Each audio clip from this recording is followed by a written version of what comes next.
Catherine Delahunty. Oh, tēnā koe, Mr. Speaker. Tēnā koe.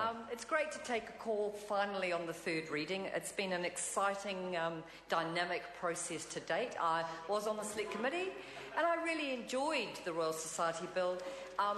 One of the members previously referred to it as a farce. Well, farce is a form of theatre, and this is about the humanities going into the Royal Society Bill. Farce often occurs in this House of Parliament. It's quite a normal part of our experience as MPs, is witnessing and sometimes participating in farce. However, this farce was more enjoyable because, although I'm not sure if it was for the Royal Society, but it certainly was for some of us because we had some wonderful MPs, some of whom are no longer in Parliament, make glorious contributions on the nature of science and the nature of these debates. And I actually enjoyed it because we would, rather than abusing each other, we were actually talking about something that's really important to everybody in a way that was reasonably civilised. And that's pretty unusual for this particular Parliament, which is unfortunate because I think the public would like us to reach that level more often. So farce or not, it was an interesting debate. And at the Select Committee, I think the Royal Society members who presented would have been astonished to see what happened to their little bill and how it turned into a cause celeb. But it was actually, Grant Robertson did an excellent job of raising its profile, and it was well supported by many members of the House, and it was certainly, it played its part, as bills do, in the history of this House. And of course it was contextual, of course there were other things going on in the background. But however, I don't think any party in this House can really accuse anyone of never making use of things such as bills to delay other bills, etc. It's actually, we all need to own what we do. We all need to admit what we do, Colin, because we all do things for perhaps less than pure reasons, which brings me back to the bill. Pure science. It was really interesting meeting some of these scientists because the concept of pure science, as Morna Mackie has said, is somewhat outdated. People no longer talk about purity in science, and in some ways that's a good thing. For a long time we've moved on from the idea that only the physical sciences, only the pure sciences can be included in the Royal Society or any other kind of scientific endeavour. But there is something lost to science, which this bill doesn't cover, and that is the independence of science. And as a person who spent many, many years in front of hearings panels, resource management hearings, Town and Country Planning Act, mining hearings, etc., there's a real lack of independent science.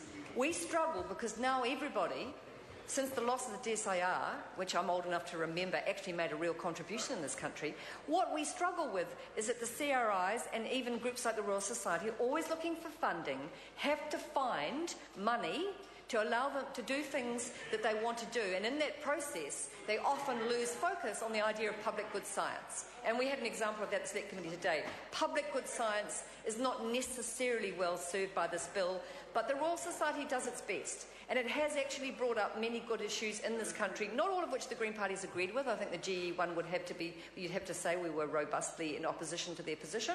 However, we do think this bill is important because we do think the humanities are inseparable from other forms of science. And having worked in social science, having taught social science, having been involved in many, many causes and things associated with the humanities, I think humanity is always good to have.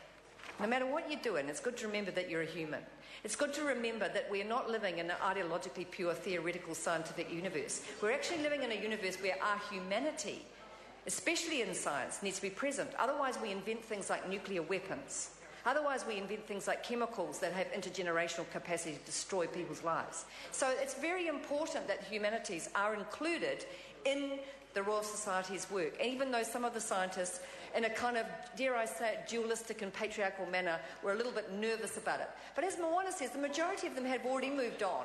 And so this bill was really about recognising what already was, rather than breaking new ground. The ground was broken quite some considerable time ago.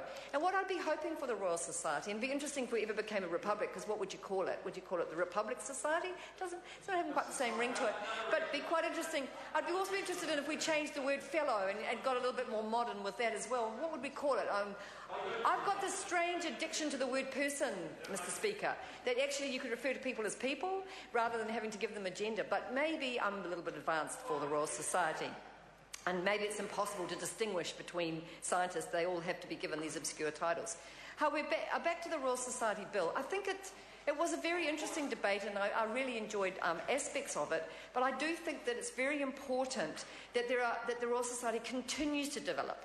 For example, in terms of Mātauranga Māori, a form of science which Royal Society has yet to really fully acknowledge, they're starting to, we really need to recognise that there are many ways in which science is expressed, and not just in Pākehā terms. And there are some exciting scientific projects going on in Aotearoa, which I know people are involved in, that include Mātauranga Māori and Pākehā science in wonderful coming together, and a very humanitarian coming together to deal with challenging issues such as toxic sites, which is one of my particular portfolios and interests, from both cultural perspectives, because there is science in everything just as there is humanity in everything. And the more holistically we approach these issues, the more effective we will be in creating societies that are environmentally sustainable and fair.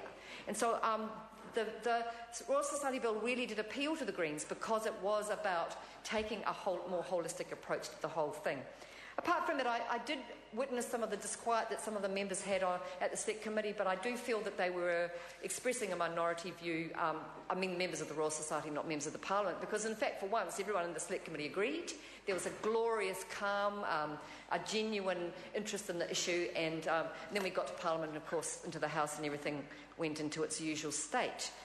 However, it's very important that we acknowledge public good science, and that's one of the things that I hope the Royal Society will continue to do, but they are, again, as I said, constrained.